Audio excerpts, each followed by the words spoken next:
jacked up their prices. Yeah, they just told them some ridiculous sum, and in the end they ended up not going. Wow, could you imagine?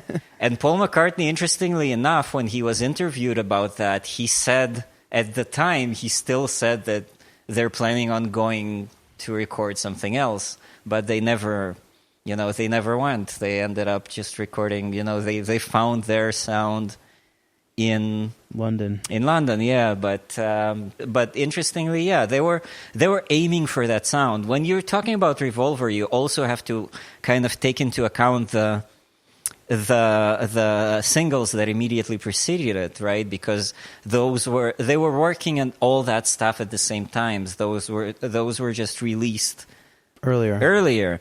And when you're talking about those singles in question are Paperback Writer and Rain, which is one. Yeah. And you have We Can Work It Out and whatever its B-side was.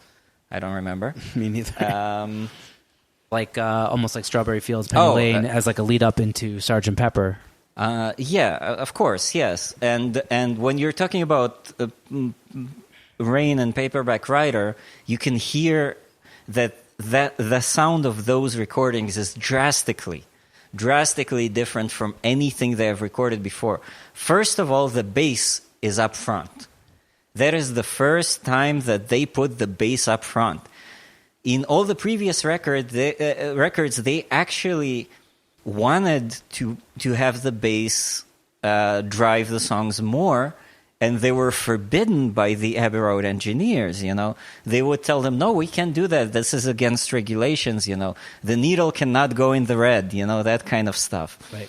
And the stylus will jump out of the groove and stuff like that.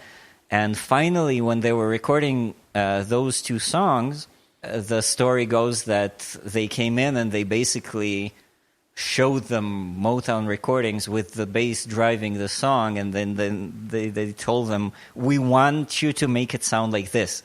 We want the bass to be up front." Nice. And in those two songs, the bass is maybe even a little bit too much on front. They got carried away with it slightly. It's really like so up front, That's okay every once in a while. It's fine. And it also, especially in Rain. Rain is a very, very revolutionary recording, which basically came before Revolver, which is just lovely when you think about it. This is the first recording that had a backward solo on it, right? Before I was actually going to bring it up. You beat me to the punch. This is like the first era where we're hearing backwards instruments. Yes, of course, yes. They tried everything backwards while they were recording Revolver. There's a backwards solo on I'm Only Sleeping. Yeah. But also there was a backwards guitar solo on Rain, which is not actually it wasn't a guitar solo. It was vocals, wasn't it? Yeah, it was this. Sure. It was this lyric at the end of the song. I'm gonna have to go back and re-listen. Yeah, that's a lovely track to listen to in context with Revolver. With Revolver, yeah. You get where Revolver started from. Yeah, because it's hard not to talk about the Beatles without like the succession of the albums, the chronological. Yeah, especially when you're talking about like Revolver and Rubber Soul, which are very like they all lead up to something, right? It's all like right. It's all connected. And like we said before, like Abbey Road is kind of that culmination of that kind of. It leads up, and then Abbey Road, which is why I'll stand by my theory of it being the masterpiece. Yeah, even if it's not the most revolutionary. No doubt. Yeah, but on Rain, generally speaking, it's a very unique song in the way that it sounds like it should be on Revolver, even though it was recorded prior to it, and it's the bass is very much up front. It is very much driving the song. Ringo gives probably his best drum performance of his entire Beatles career on Rain. He's playing like he's possessed. Wow. Also on She Said, he's it's very uncharacteristically busy drum performance also. But Rain was just like something out of this world.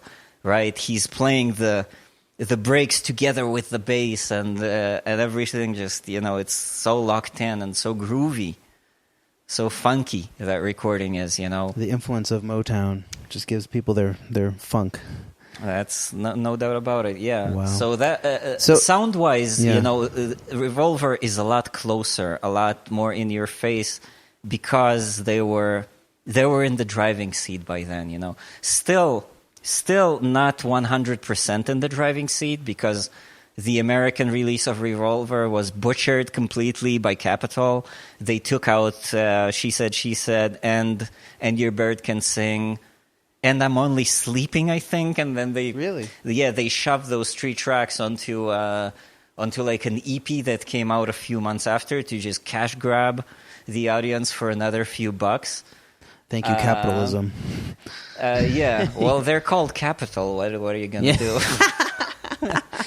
This is my most political comment I've made on the podcast so far. Okay. Anyways, Jacob, it's such a pleasure to have you on the show. Yeah, we can talk about this endlessly for hours. Unfortunately, I'm out of time. I got my wife and my son are coming home any minute now. Well, we can do this again for some other album as well. Definitely, that would be amazing. Thank you for helping us dissect this pivotal record and helping the audience get a deeper look. You're very welcome, and thank you for the wonderful conversation. It's been real. Awesome, man. And lovely. Awesome, and I get to play with you soon, right? Yeah, that's right. We're gonna jam out Thursday night.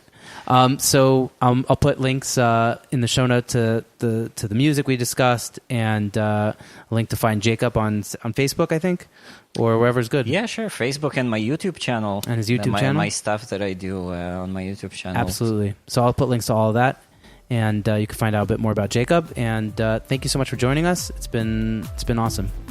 Thank you, Ben. All right, take care. Bye-bye. Bye.